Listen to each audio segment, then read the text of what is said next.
Good evening, my name is Aleksander Wierzejski and welcome to the news. Poland has sent at least 240 Soviet-style T72 tanks to Ukraine. Polish officials said a donation that is enough to form 2 new tanks brigades as Ukraine races to rebuff Russia's advance in the east of the country. The T-72 tanks were donated alongside self-propelled howitzers, Grad rocket launchers and other Soviet-designed weaponry from the stocks of Poland. The country has become Ukraine's key benefactor within the European Union, while bigger EU countries such as France and Germany were debating the escalatory risk of offering Ukraine much smaller amounts of weaponry. Poland was quietly giving away roughly half of its T-72 tanks. Poland isn't the only country to donate tanks, but it has given Ukraine far more than any other Western ally has reported doing. The Czech Republic has sent Ukraine several dozen T-72s. This week, after an extended public debate, Germany decided to refurbish about 50 flak-panzered Gepard anti-aircraft cannon tanks for onward delivery to Ukraine. The Biden administration has asked Congress to approve $33 billion package of military and economic aid for Ukraine. Aside from tanks, Poland has also given Ukraine locally manufactured surveillance drones and dozens of infantry fighting vehicles. It has also sent oil overland to Ukraine to keep the country's military vehicles fueled. Poland's donation more than replaces all of the tanks Ukraine is known to have lost in the course of the 2-month-long war. So far, 60 Ukrainian tanks have been destroyed, another 8 abandoned, 1 damaged and 73 captured, according to Oryx, an open-source intelligence blog that only counts visual evidence of equipment loss. The House of Representatives has approved a bill to restore the World War II Lend-Lease program. The new bill will allow more efficient shipment of weapons, ammunition and military equipment to Ukraine. It also allows to simplify the procedures of arms deliveries to NATO countries that will give equipment to Ukraine. UN Secretary-General Antonio Guterres visited Kiev. Prior to his meeting with the Ukrainian president, he viewed the damage done by the Russians in Borodyanka. Earlier, Guterres was criticized for his decision to visit Moscow first and then Kiev. He explained that he was waiting for the right moment, which could prove to be a breakthrough for negotiations. Ukraine is an epicenter of unbearable heartache and pain. I witnessed that very vividly today around Kyiv.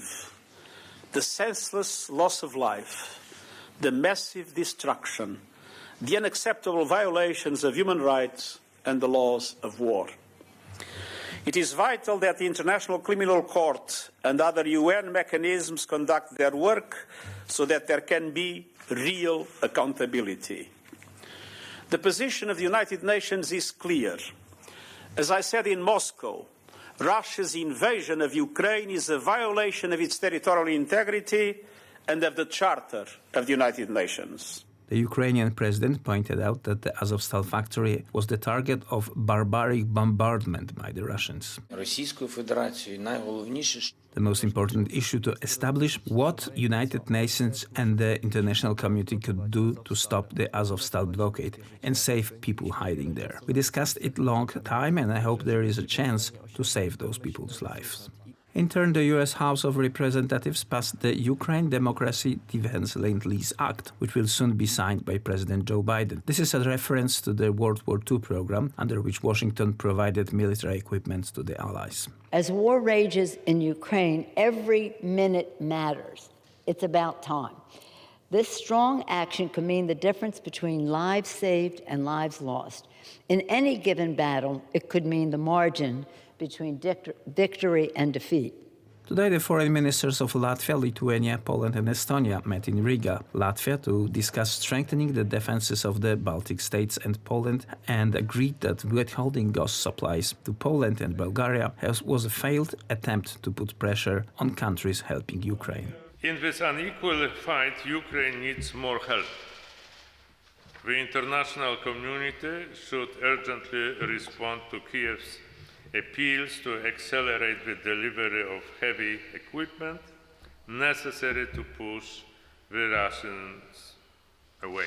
Some of our allies mentioned that no inch will be given to an enemy who would like to cross the border, and we would like that political decision to be a consensus. I think that our greatest friend, partner and ally is the Russian Federation. They got us into the NATO, they got NATO troops in the Baltics, and now they are helping the whole European Union to get rid of the dependency on gas and oil. I think that actually what we can do is to establish the kind of order of friendship with Russia and to avoid those guys who are doing all those mistakes all the time. But on a serious note, first of all, our full support and solidarity with Poland and Bulgaria. I think that Russia is now demonstrating to the whole Europe, the whole world, that it is not a reliable partner. If security in the Baltic Sea region is threatened, Sweden and Finland announced military cooperation.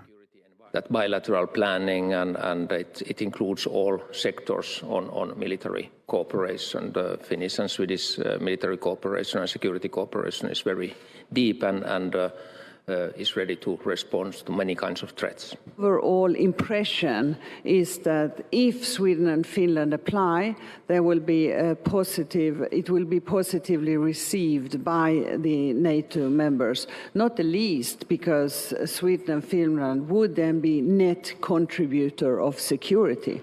Russia is threatening serious consequences if Finland and Sweden join NATO, but for now, neither Helsinki nor Stockholm has announced a final decision on the matter.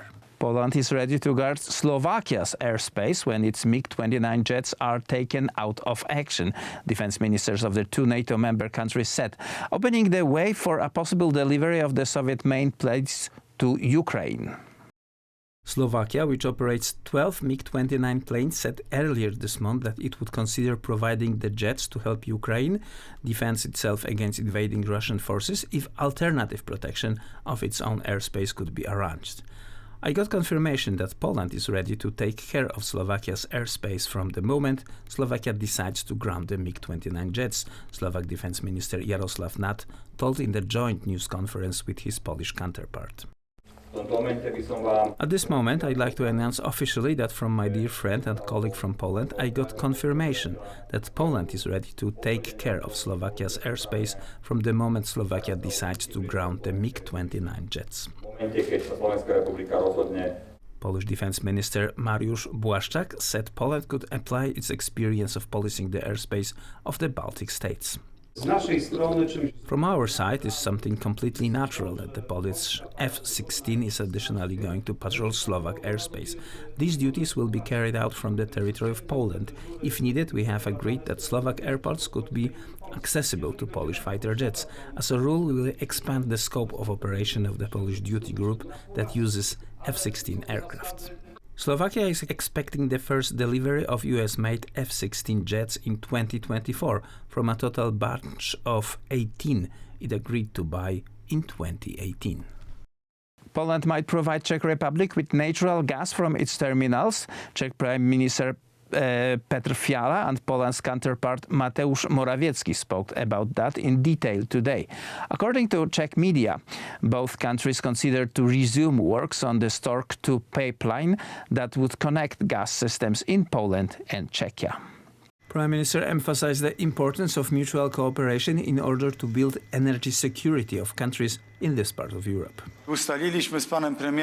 We agreed to jointly apply to Brussels, to the European Commission, for new financial allowances. I stress new money, not the one shuffled from one pocket to another, but new funds to support refugees. In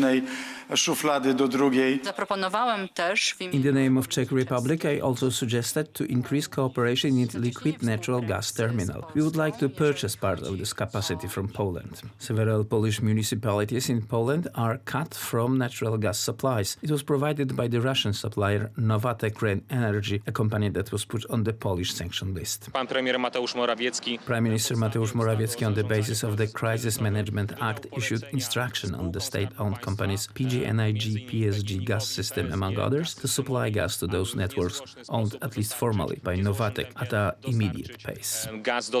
On March 31st, Vladimir Putin demanded that foreign gas customers make payments in rubles. Poland did not agree to change the terms of the contract, and as a result, on Wednesday, Gazprom unlawfully stopped the transmission of gas through the Yamal pipeline. Yesterday, the President of the United States assured that the USA will strengthen the energy security of Europe, which has become dependent on Russian gas supplies. It's critical this funding gets approved and approved as quickly as possible. Gas supplies have also been stopped for Bulgaria, which has not paid in rubles to the Russian supplier. Of the heating season. So from now on, the public heating company will only provide hot water for all the citizens. This means that it will consume 3 times less than usual. That's the news for tonight. Stay with us for more entertaining stories.